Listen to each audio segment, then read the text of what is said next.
you were a cinematographer before becoming a director. This is your first feature film. Can you talk about working with your cinematographer for this film? Were you able to use kind of a cinematographer's insider lingo, or? Yeah, I like to think that my experience as a cinematographer is something I can bring to the job of directing, because it's a visual medium, and a cinematographer's job is to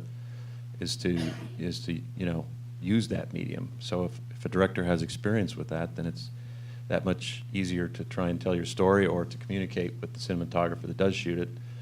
In this case, it was David Boyd, somebody who had worked with me many years as my camera operator. I was a DP, he was my camera operator on a lot of TV and a couple of features. And so when I did my short film in 2004, I invited him to be my cinematographer, and we just took the relationship we always had and slid it up a notch. Instead of DP and camera operator, it was now director and DP. And so the same language, the same relationship, the same general likes and tastes were still there, and so that made it a lot easier.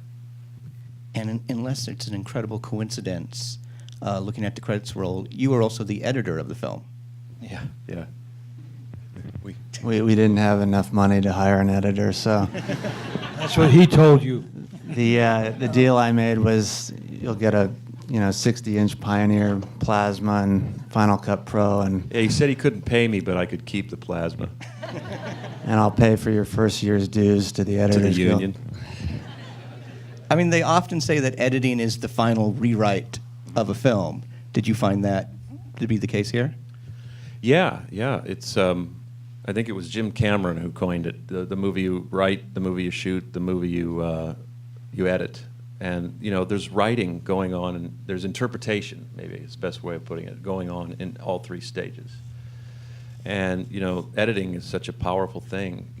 Being able to create something out of nothing, or to be able to manipulate the timeline, or manipulate the way to nuance things. It's just so wide open that you can't not take advantage of the power and what you can do in that process to lift the movie, as high as you can. So yeah, it was a good thing to get to know the footage very intimately, and I mean, I know every grunt and sigh and cough by heart. I spent hours watching him, and and a tremendous responsibility too. I had a world-class performance on my computer in my living room. And thank you. And I felt a tremendous responsibility to make sure that I got everything he gave us up there. So I'm very glad. I'm very glad you enjoyed it.